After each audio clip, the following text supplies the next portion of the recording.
Sekali lagi kita mengucap syukur sampai saat ini diberi kesempatan untuk beribadah di rumah Tuhan yang spesial, yang khusus.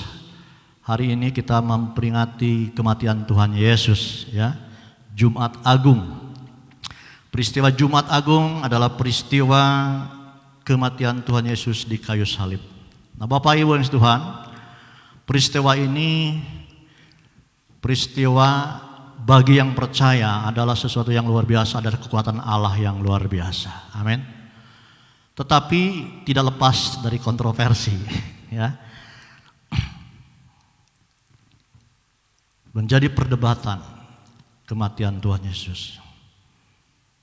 Bukan saja bagi orang-orang Yahudi, di mana Tuhan Yesus salah satu bagian dari orang Yahudi, bahkan bagi orang di luar Yahudi pun.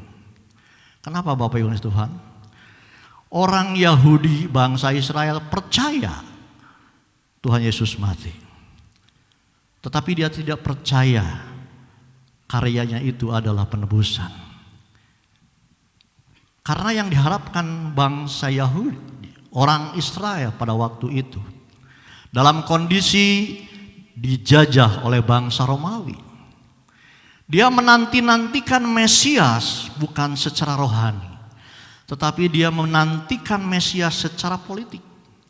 Dia menginginkan seorang Mesias, seorang politikus, seorang pemimpin bangsa dan negaranya untuk bisa bebas dari penjajahan Romawi.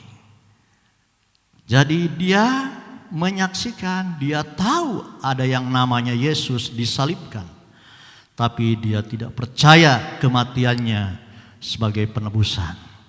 Ya, dia sedang menunggu sampai saat ini Mesias untuk membebaskan. Nah, Bapak Ibu yang Tuhan, juga orang-orang bukan Yahudi tidak percaya, ya, bahwa itu adalah penebusan. Bahkan ada yang tidak percaya bahwa Yesus itu disalibkan. Ya. Mereka katakan digantikan dengan orang lain.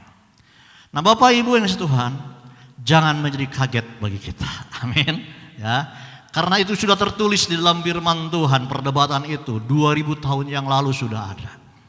Mari Bapak Ibu kita buka satu firman Tuhannya di dalam 1 Korintus pasalnya yang ke-1, ayatnya yang ke-18, lalu loncat 22 sampai 24. Ya, firman Tuhan di dalam 1 Korintus pasal 1 ayat 18 dulu. Saya akan bacakan buat Bapak Ibu Saudara yang kasih Tuhan, dikatakan demikian. Sebab pemberitaan tentang salib, yaitu pemberitaan tentang kematian Tuhan Yesus di kayu salib, memang adalah kebodohan bagi mereka yang akan binasa. Tetapi bagi kita, yaitu saudara dan saya, yang diselamatkan, pemberitaan itu adalah kekuatan Allah. Berikan tepuk tangan bagi Tuhan. Bagi saudara dan saya yang percaya akan kematian Tuhan Yesus adalah karya yang dahsyat, karya yang luar biasa. Di situ ada kekuatan Allah. Ya. Tetapi bagi saudara dan saya dikatakan yang diselamatkan, pemberitaan itu adalah kekuatan Allah. Loncat ayatnya yang ke-22 sampai 24, dikatakan firman Tuhan. Orang-orang Yahudi menghendaki tanda dan orang-orang Yunani mencari hikmat. 23. Tetapi kami, kata Paulus, memberitakan Kristus yang disalibkan untuk orang-orang Yahudi suatu batu sandungan, dan untuk orang bukan Yahudi suatu kebodohan. Tetapi untuk mereka yang dipanggil, baik orang Yahudi maupun bukan Yahudi, Kristus adalah kekuatan Allah dan hikmat Allah. Sekali lagi berikan tepuk tangan bagi Tuhan. Ya, Bapak Ibu yang kasih Tuhan, bagi orang Yahudi Yesus itu batu sandungan. Ya. Karena dia menginginkan seorang pemimpin kenegaraan, seorang negarawan, ya, yang bisa memimpin bangsanya untuk membebaskan, untuk bisa bebas dari penjajahan Romawi. Tetapi bagi bukan orang Yahudi itu adalah suatu kebodohan. Makanya jangan kaget kalau ada ejek-ejekan. Amen. Orang Kristen itu bodoh. Masa Tuhannya mati? Tuhannya kalah. Tetapi kalau kita baca ayat 24, tetapi untuk mereka yang dipanggil, yaitu saudara dan saya, firman Tuhan katakan, baik orang Yahudi maupun bukan Yahudi. Kita bukan Yahudi, betul? Dikatakan firman Tuhan, Kristus adalah kekuatan Allah dan hikmat Allah. Sekali lagi bagi orang Yahudi suatu batu sandungan. Yesus itu batu sandungan. Dia mencibir, dia mengolok-olok. Ya, karena yang dia harapkan bukan yang mati di kayu salib, tetapi yang bisa membebaskan bangsanya dari bangsa Romawi. Tetapi kalau kita yang percaya, justru kita dibebaskan. Bukan dari penjajahan bangsa Romawi, tetapi kita, saudara dan saya, dibebaskan dari kuasa si jahat. Kita dibebaskan dari kuasa iblis. Kita dimerdekakan oleh karya Tuhan Yesus di atas kayu salib. Amin. Nah, Bapak Ibu yang kasih Tuhan, ya. Satu lagi firman Tuhan di dalam 1 Petrus pasalnya 1 ayatnya 18 sampai 19 berkata demikian. 1 Petrus pasal 1 ayat 18 sampai 19. Sebab kamu tahu bahwa kamu telah ditebus dari cara hidupmu yang sia-sia, yang kamu warisi dari nenek moyangmu, itu bukan dengan barang yang fana, bukan pula dengan perak atau emas 19, melainkan dengan darahnya yang mahal, yaitu darah Kristus yang seperti darah anak domba yang tak bernoda dan tak bercacat. Justru lewat kebenaran firman Tuhan ini, karya Tuhan Yesus di atas kayu salib adalah untuk menebus, untuk mengampuni dengan darahnya yang mahal, darahnya yang kudus, firman Tuhan katakan. Amin. Jadi sekali lagi, kematian Tuhan Yesus di atas kayu salib bukan kekalahan, bukan kelemahan seperti yang diperdebatkan orang-orang di luar kita. Tetapi justru di situ ada karya yang luar biasa, ada karya yang dahsyat, penebusan bagi orang percaya dengan darah Kristus. Amin. Penebusan dengan darah Kristus itulah yang menjadi kekuatan Allah, yang mengalahkan kuasa iblis. Amin. Begitu pentingnya.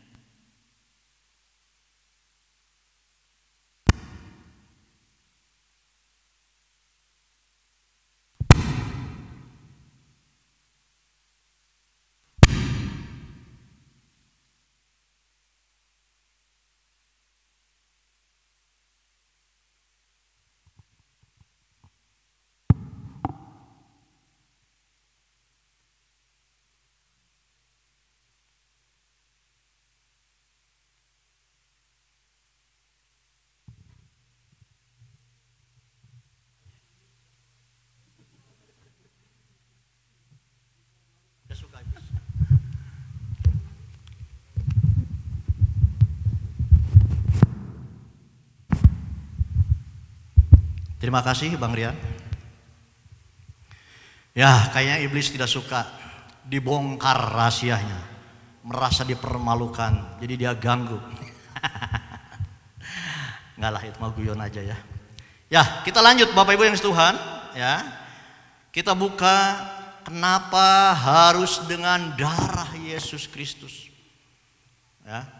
Sebab Ibrani pasal 9 ayat 22 dikatakan, di dalam Ibrani 9 ayat 22, dan hampir segala sesuatu disucikan menurut hukum Taurat dengan darah. Tanpa penumpahan darah tidak ada pengampunan.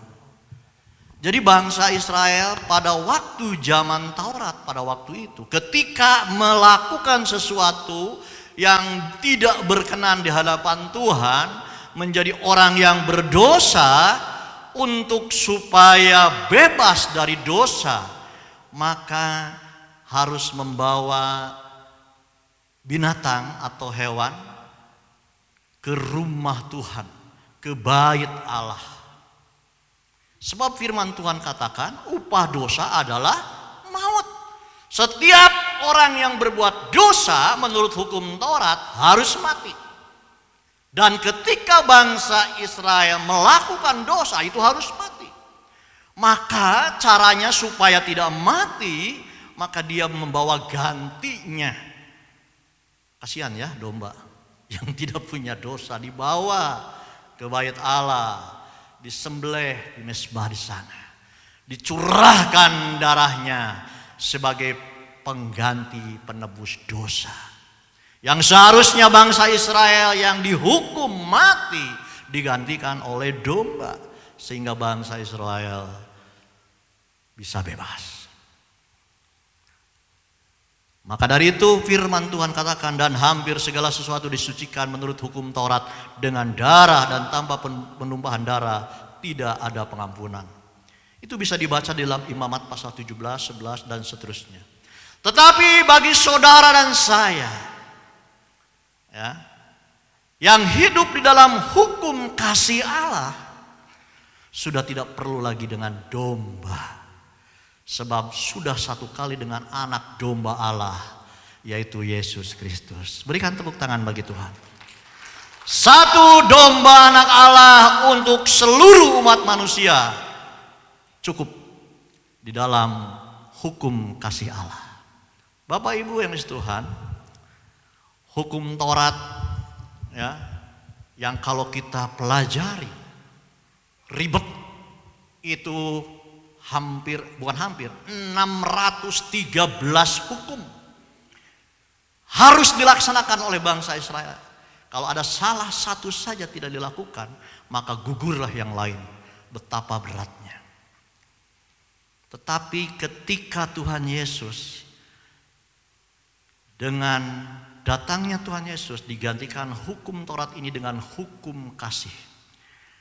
Dengan dua hukum, yaitu kasihlah Allahmu dengan segenap hati, dan seterusnya, dan kasihilah sesamamu manusia seperti dirimu sendiri.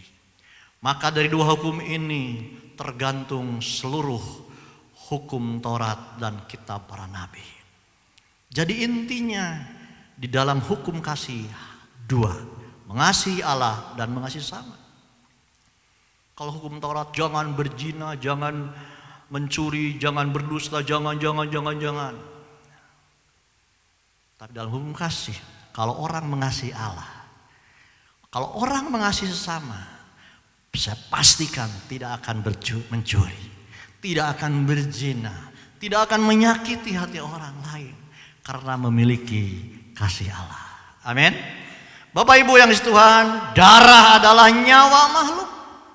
Jadi orang Israel berdosa, perdamaian dengan darah domba untuk mendapatkan pengampunan. Nah Bapak Ibu yang dikasihi Tuhan, satu lagi firman Tuhan di dalam Mazmur 103 ayat 1-3 berkata demikian dari Daud. Pujilah Tuhan, hei jiwaku, pujilah namanya yang kudus, hei segenap batinku. 2. Pujilah Tuhan, hei jiwaku, dan janganlah lupakan segala kebaikannya. Dia Allah yang mengampuni kesalahanmu, yang menyembuhkan segala penyakitmu. Nah di dalam kematian Tuhan Yesus di kayu salib ada pengampunan. Amin. Pengampunan adalah kekuatan Allah yang luar biasa. Berikan tepuk tangan bagi Tuhan. Mari Bapak Ibu Tuhan, di dalam ibadah Jumat Agung ini kita akan belajar seperti yang sudah dilakukan Tuhan Yesus, yaitu Tuhan Yesus limpah dengan pengampunannya. Amin. Begitu limpah dengan pengampunannya. Ya. Yesaya 55 ayat 6-7 dikatakan, carilah Tuhan selama ia berkenan, ditemui, berserulah kepadanya selama ia dekat.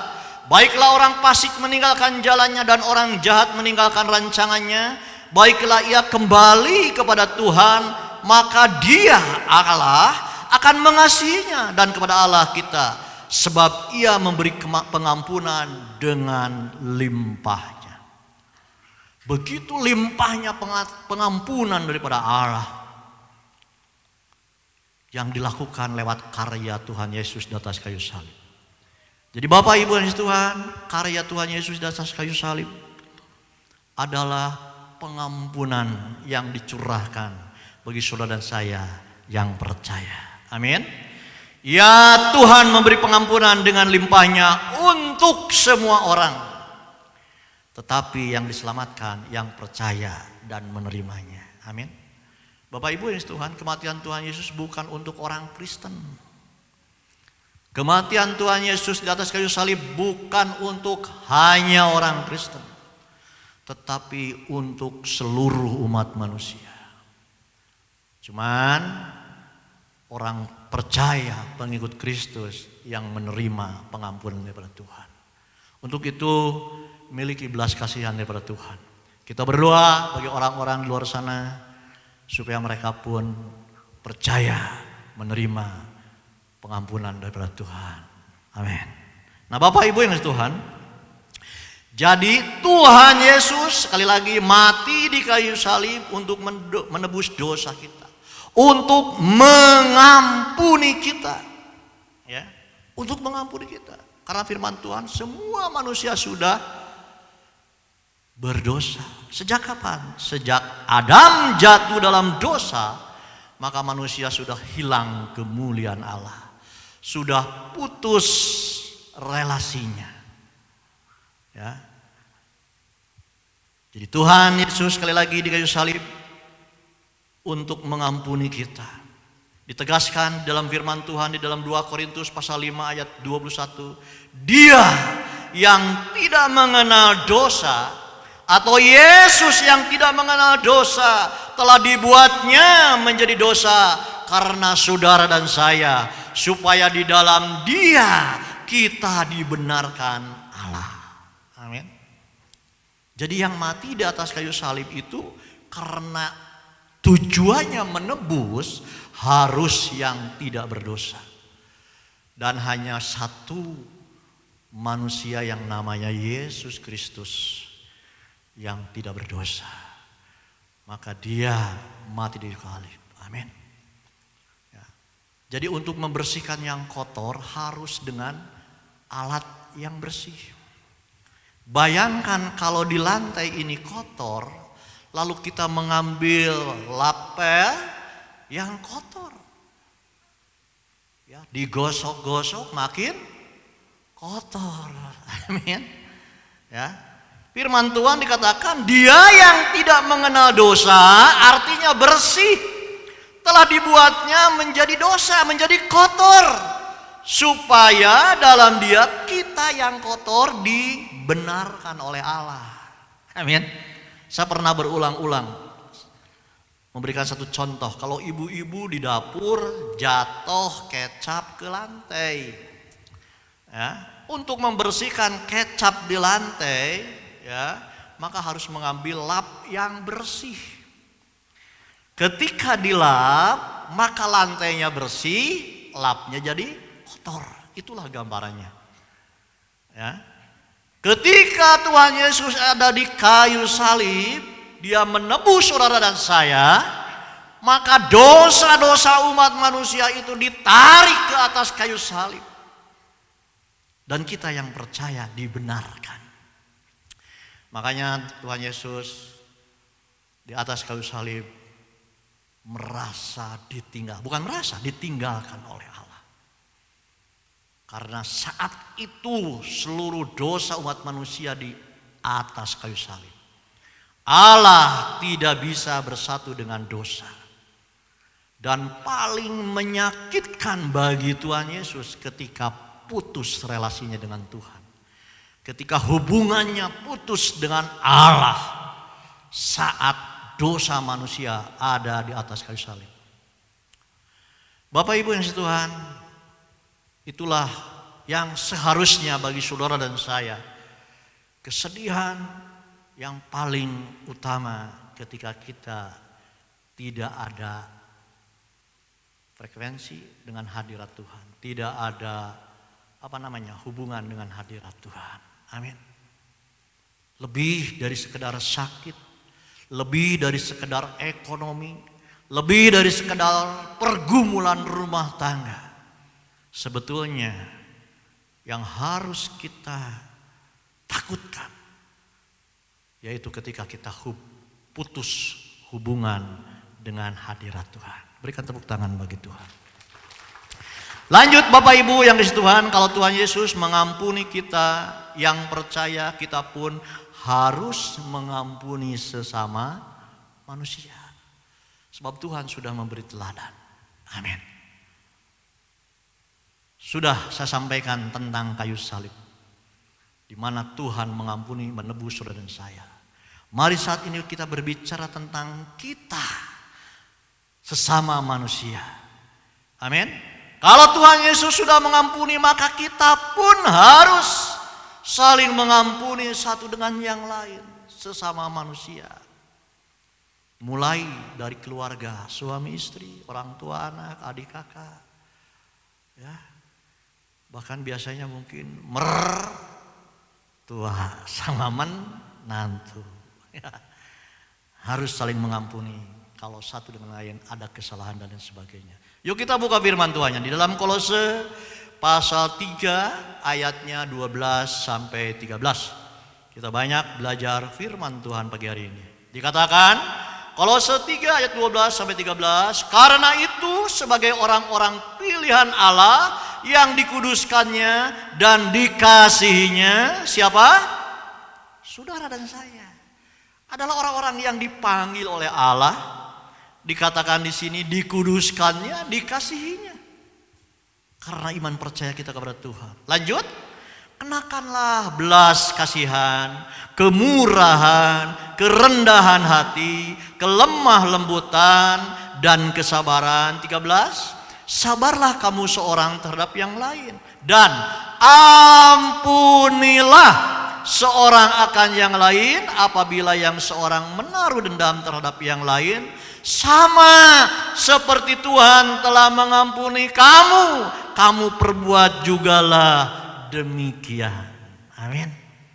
Tuhan sudah memberikan contoh di atas kayu salib. Tuhan Yesus sudah memberikan teladan di atas kayu salib, mengampuni tanpa syarat. Pokoknya percaya saja, dibenarkan. Enggak harus mandi dulu, enggak harus baju bagus dulu, enggak harus puasa dulu, enggak. Ketika saudara dan saya percaya menerima Yesus Kristus sebagai Tuhan, sebagai Allah, sebagai juru selamat pribadi dalam kehidupan kita, maka saudara dan saya dibenarkan mendapatkan penebusan, pengampunan. Amin. Tuhan sudah berikan contoh teladan dan Tuhan juga memerintahkan. Ya, saya ulangi ayat 13. Sabarlah kamu seorang terhadap yang lain, dan ampunilah seorang akan yang lain apabila seorang menaruh dendam terhadap yang lain, sama seperti Tuhan telah mengampuni kamu. Ini perintahnya, kamu perbuat jugalah demikian.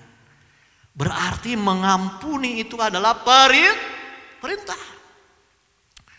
Kalau keyakinan saya, kalau perintah itu hukumnya wajib. Keyakinan dulu ya. Yang namanya wajib dilakukan dapat pahala, tidak dilakukan dapat palu. Ya. Tetapi kita harus melakukan bukan pahala masalah palu. Kita melakukan karena mengasihi Tuhan. Karena perintah Tuhan kita mengasihi Tuhan dan mengasihi sesama. Berikan tepuk tangan bagi Tuhan. Penting Bapak Ibu Tuhan, kita harus saling mengampuni satu dengan yang lain. Amin. Tanamkan dalam hati. Ya. Mulai dari yang dekat dulu. Ya. Lanjut Bapak Ibu yang Tuhan,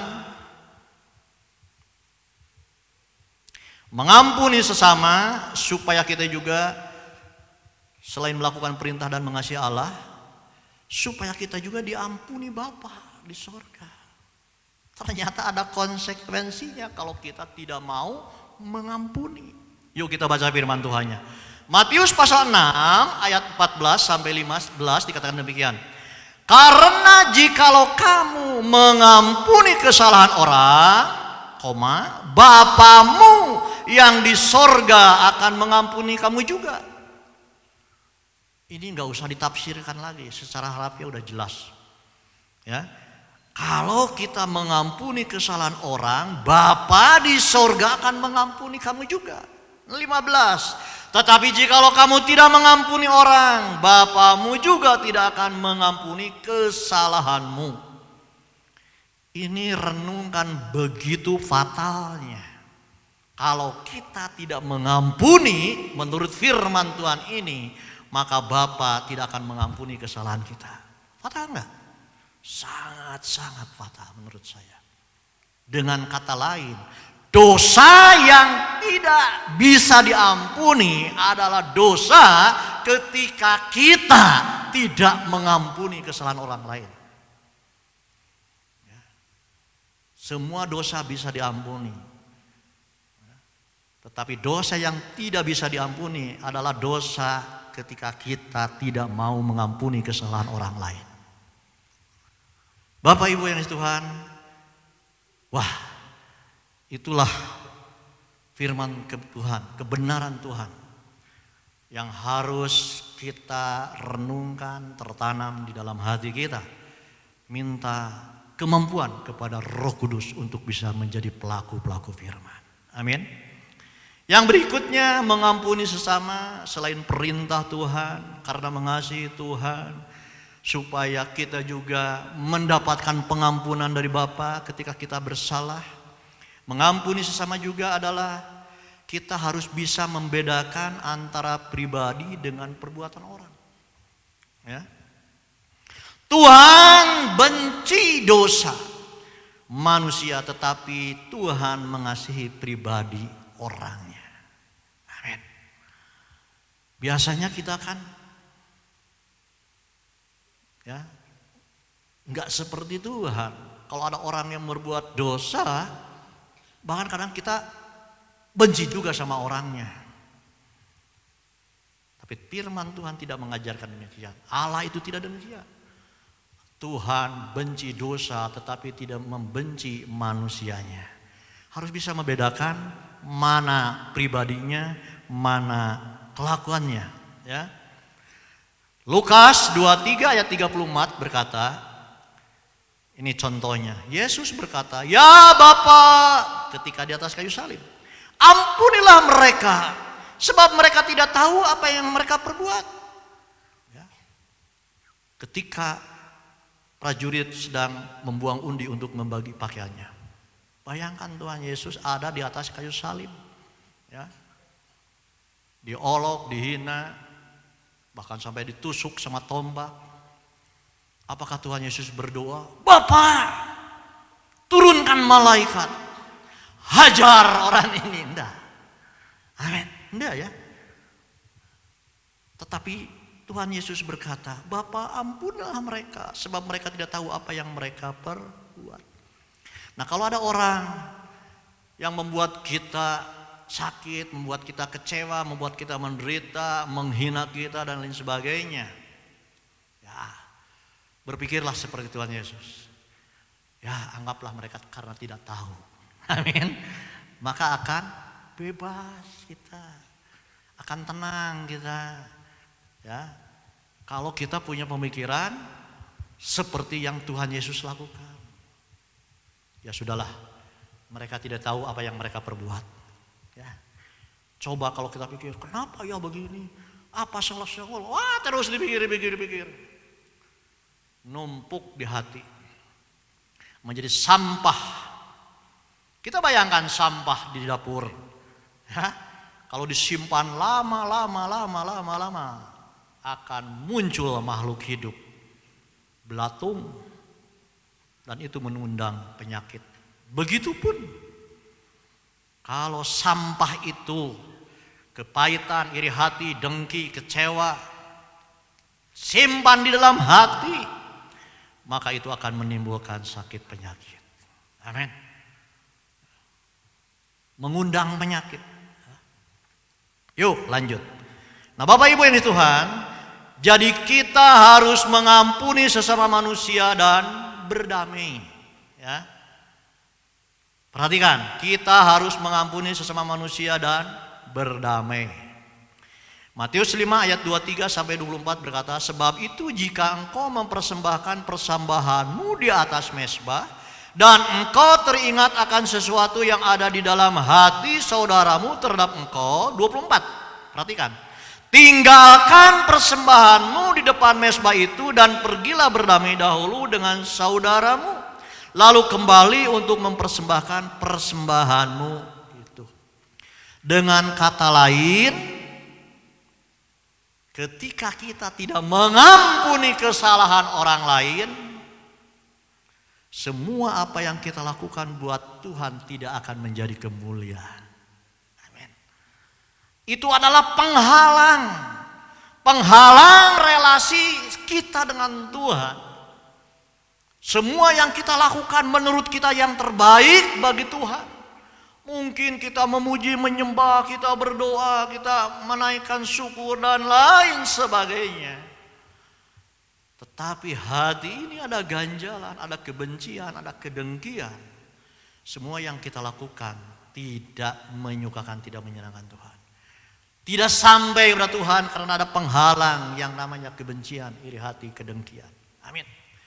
Jangan sampai saudara dan saya datang ke rumah Tuhan, sudah berkorban, bangun pagi, mandi, pakai pakaian bagus, datang ke sini sudah memuji, menyembah dengan sukacita dan lain sebagainya, tetapi tidak menyukakan, menyenangkan hati Tuhan. Tetapi tidak sampai menjadi kemuliaan bagi nama Tuhan. Karena ada penghalang yang namanya kebencian, iri hati, dan kedengkian. DLL. Dan lain-lain. Bukan dinas lalu lintas. Ya, biar tidak terlalu tegang.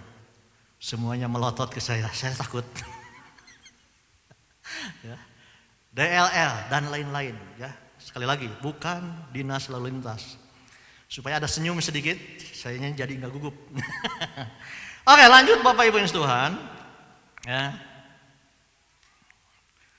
Sekali lagi, kalau tanda sudah mengampuni, itu ada kebebasan dalam hati. Amin. Ada kebebasan. Ya. Perkara yang terjadi masih ingat. Ya. Tetapi enggak ada kuasa yang menyakitkan hati kita. Tetap bebas, tetap merdeka. Amin. Bahkan saya kejadian berapa puluh tahun yang lalu masih ingat. Ketika saya percaya Tuhan Yesus, saya hus. Ingat makanya saya bisa ngomong. Tapi udah enggak ada dendam, enggak ada itu. Itu tandanya sudah melepaskan pengampunan. Ada kemerdekaan, berikan tepuk tangan bagi Tuhan. Amin. Bebas. Jangan ditanya, saya nggak tahu ya, nggak ingat, wah bahaya. Pajajang sudah pikun. Ingat saudara kejadian itu, tapi udah bebas.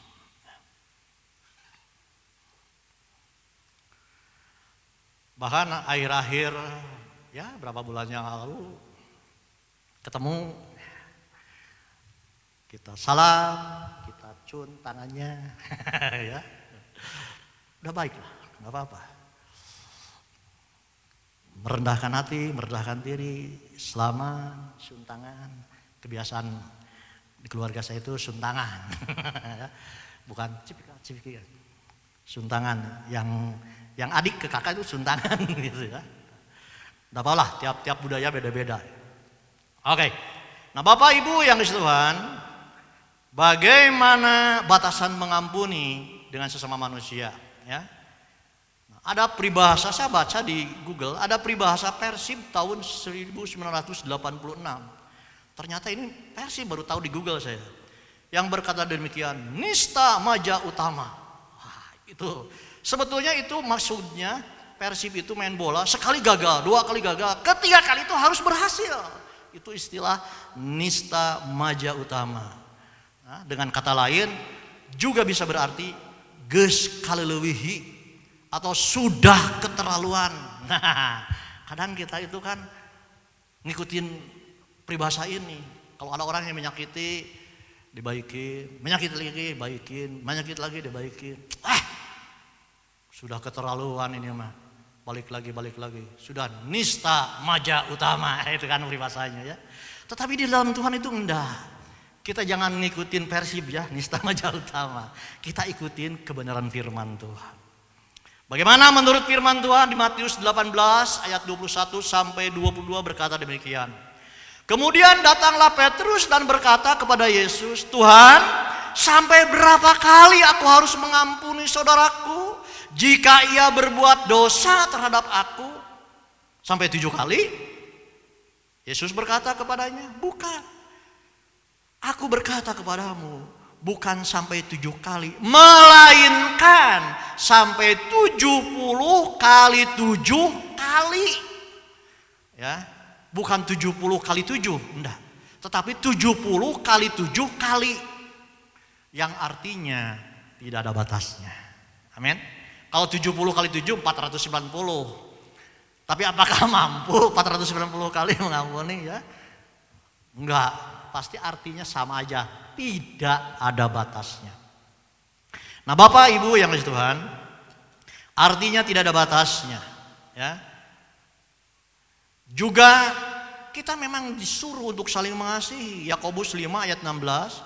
Karena itu hendaklah kamu saling mengaku dosamu dan saling mendoakan. Tidak mungkin kita bisa mendoakan kalau tidak mengampuni orang itu. Ya. Kalau saya benci ke si A, umpamanya ini umpama, lalu mendoakan dengan hati benci, apa doanya? Tuhan, biarlah si A ketabrak entog. Gitu ya. Pasti doanya nggak benar. Tetapi kalau orang yang sudah melepaskan pengampunan, sudah mengaku dosa, melepaskan pengampunan, meminta maaf dan memaafkan, doanya pasti yang terbaik bagi kemuliaan Tuhan. Berikan tepuk tangan bagi Tuhan. Artinya saling mengaku dosa dan saling mendoakan ini dengan kata lain adalah minta maaf atau minta ampun dan memaafkan atau mengampuni. Ya. Sulit kita untuk mendoakan yang baik bagi orang yang kita benci. Ya. Mendoakan itu harus dengan hati yang murni, hati yang bersih. Jadi diperintahkan kita untuk minta maaf dan memaafkan. Lalu juga Bapak Ibu Tuhan, jangan membalas kesalahan atau kejahatan orang lain dengan kejahatan, ya. Kalau Taurat katakan gigi ganti gigi, mata ganti mata. Ya. Adil menurut ukuran dunia. Tetapi firman Tuhan, balaslah kejahatan dengan kebaikan. Itulah hukum kasih. Kalau Taurat, mata ganti mata, gigi ganti gigi. Ya. Mata ganti mata, gigi ganti gigi. Tapi kita dalam hukum kasih, balaslah kejahatan dengan kebaikan. Kenapa saudara? Kalau saudara dan saya membalas kejahatan dengan kejahatan, saudara sedang mencuri haknya Allah. Itu bagian Allah kita curi. Ya. Firman Tuhan dikatakan dalam Ibrani 10 ayat 30, sebab kita mengenal Dia yang berkata, pembalasan adalah hakku. Akulah yang akan menuntut pembalasan, dan lagi Tuhan akan menghakimi umatnya. Jadi pembalasan itu adalah hak Tuhan. Kalau ada orang yang berbuat salah kepada kita, berbuat jahat, kalau kita balas lagi dengan kejahatan, kita mencuri hak Allah. Betapa beraninya kita mencuri hak Allah. Amin. Ya, sekali lagi pembalasan adalah haknya Tuhan. Jangan mengambil haknya Tuhan. Nah, Bapak Ibu yang Tuhan, bagaimana akibat orang yang tidak mau mengampuni sesama manusia? Tadi sudah dikatakan ya di dalam Matius 6 ayat 15. Tetapi jikalau kamu tidak mengampuni orang, Bapamu juga tidak akan mengampuni kesalahanmu. Kesalahannya atau dosanya tidak akan diampuni. Itu akibat kalau tidak mau mengampuni. Yang kedua, di dalam 1 Yohanes pasal 3 ayat 15, setiap orang yang membenci saudaranya, ada seorang pembunuh manusia, Dan kamu tahu bahwa tidak ada seorang pembunuh yang tetap memiliki hidup yang kekal di dalam dirinya. Artinya membenci sama dengan tidak mengampuni itu disamakan dengan membunuh. Betapa dalamnya pengajaran Tuhan Yesus. Ya. Kalau dalam Taurat yang namanya membunuh itu sudah melakukan. Tetapi di dalam hukum kasih ketika di dalam hati membenci seseorang, ini kebenaran firman Tuhan disamakan dengan membunuh. Ya. Dan dikatakan seorang pembunuh tidak memiliki hidup yang kekal. Tidak ada bagian dalam kerajaan Allah bagi seorang yang pembenci. Yang berikutnya, orang yang tidak mau mengampuni kesalahan orang lain atau membenci akibatnya akan mengundang penyakit. Ya, yang tadi saya sampaikan. Nah, Bapak Ibu yang Tuhan, ini yang terakhir. Bagaimana dengan orang yang mau mengampuni? Orang yang mau mengampuni itu menarik kuasa Tuhan.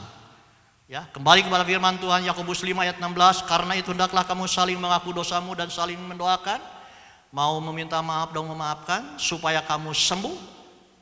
Dan doa orang yang benar bila dengan yakin doakan sangat besar kuasanya. Artinya orang yang mau minta maaf dan orang yang mau memaafkan itu firman Tuhan katakan adalah orang benar. Dan kalau saudara dan saya menjadi orang benar, firman Tuhan juga dikatakan doa orang yang benar bila dengan yakin didoakan sangat besar kuasanya, menarik kuasa Tuhan.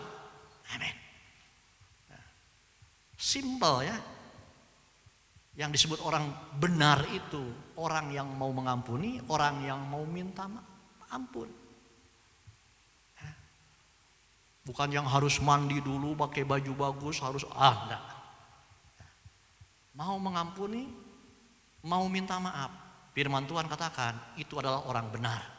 Dan doa orang benar besar kuasanya. Ya, amin. Jadi yang penting itu jadi orang benarnya. Bukan doanya. Biarpun doanya panjang, doanya puitis, doanya atau mungkin sambil semangat, atau doanya merintih. Kalau hidupnya tidak benar, tidak berfungsi, tidak berguna. Amin. Orangnya yang penting. Ya. Oke, kalau orang sudah benar, pasti doanya benar. Nah, Bapak Ibu yang terakhir sekali, orang yang mau mengampuni dipulihkan seluruh aspek kehidupannya. Contoh Ayub, ya, perjalanan Ayub. Ketika Ayub mendoakan sahabat-sahabatnya, mengampuni sahabat-sahabatnya, maka dipulihkan baik secara jasmani maupun terlebih lagi secara rohani. Ayatnya, ya, yang rohani dikatakan demikian. Ayub 42 ayat 5 sampai 6. Hanya dari kata orang saja aku mendengar tentang engkau, tetapi sekarang mataku sendiri memandang engkau. Oleh sebab itu aku mencabut perkataanku, dengan menyesal aku duduk dalam debu dan abu. Firman Tuhan ini terjadi setelah Ayub mendoakan sahabat-sahabatnya. Berikan tepuk tangan bagi Tuhan. Saya undang pemimpin pujian juga tim musik. Ya. Kita akan masuk perjamuan kudus. Jadi Bapak Ibu yang dikasihi Tuhan, di dalam ibadah Jumat Agung pagi hari ini, ya, di mana kita meneladani Tuhan Yesus yang mati di atas kayu salib dengan mencurahkan darahnya yang kudus dan mahal untuk menebus, untuk mengampuni saudara dan saya. Nah, seperti Tuhan Yesus mati di kayu salib untuk mengampuni manusia, maka kita pun harus mau minta ampun dan mau mengampuni sesama manusia. Berikan tepuk tangan bagi Tuhan.